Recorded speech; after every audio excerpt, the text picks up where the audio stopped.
Hello, everyone. Happy Monday. Uh, Hopefully, you had a great weekend.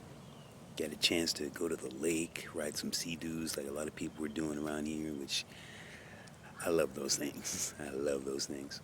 But yeah, we're like halfway through, coming through the tail end of summer. So I'm sure pretty soon we'll be expecting some monsoons and some rain, which means the beautiful weather is coming. Shh.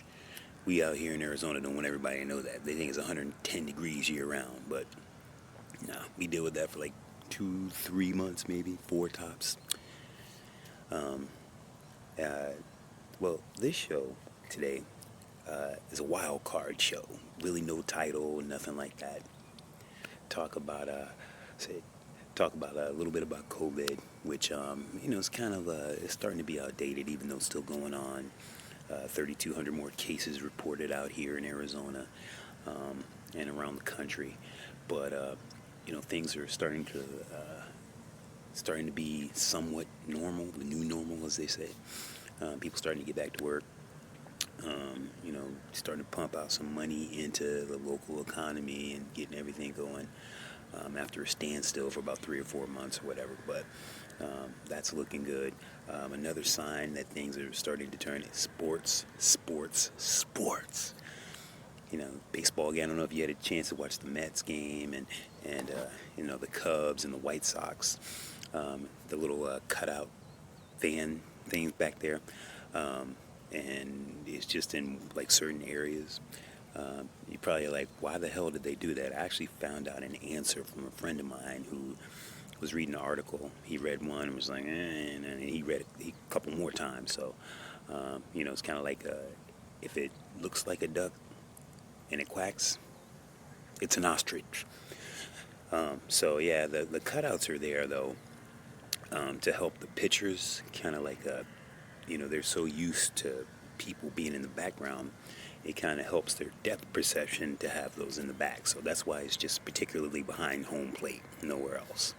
But another cool thing I like that they did was let the players go kick it in the stands during the game, kind of spectate a little bit. So baseball is back, basketball's on the way. The thing I'm really excited about though is a full season of football, man. Football. Football is king. And yeah, my Raiders are who have already moved to Vegas. Their first year coming up, and I like what Gruden's doing.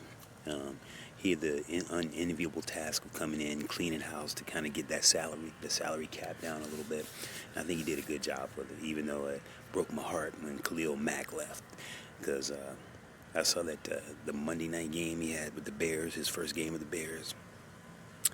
Randy, you know what I'm talking about.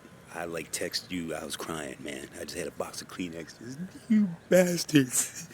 But you gotta do what you gotta do to build a team and make a playoff run, which I think Gruden will do it.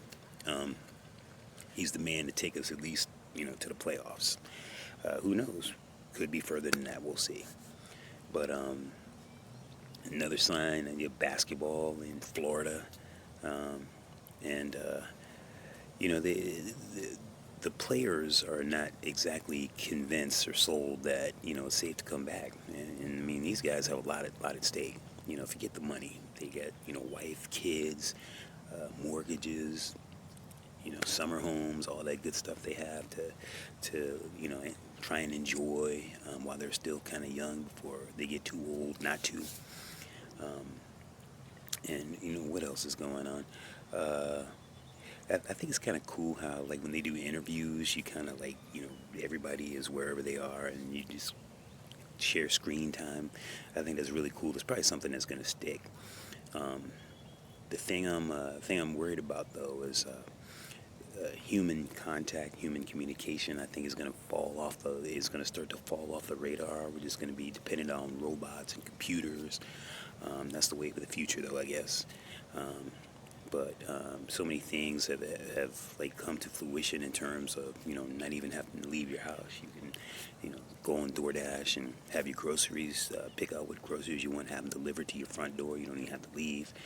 Me personally, I can't stay around the house that long. I get cabin fever, and especially if you just live in like a little apartment. Yeah, it gets smaller and smaller by the hour. So you gotta get out, go for a walk. For me, I deliver on my bike. That's a lot of fun. 110 degrees, but Iron Man. You gotta do what you gotta do. Other than that, though, man, it's been like it's been a great summer. It really has. Hot as hell, but an opportunity to meet people and do this. And people are so gracious. Once again, thanks for the donations. If you want to take part, it's Cash App, hashtag Mechiman, MECHIEMAN. And please, as always, subscribe. Thank you for watching. The weather is, I think we're finally going to get some rain. I can't even tell you the first time it rained out here, but like for the next 3 or 4 days, we're supposed to get a little bit of rain, which helps to cool the temperatures down. And that's always a good thing, man, because you get tired of getting out of the shower and you start sweating, I mean, everybody's dealing with that now, though, summertime. But one thing is, like, it's a cool thought, getting the opportunity to go to see my sister in San Diego. Her and her family, her husband and her daughter.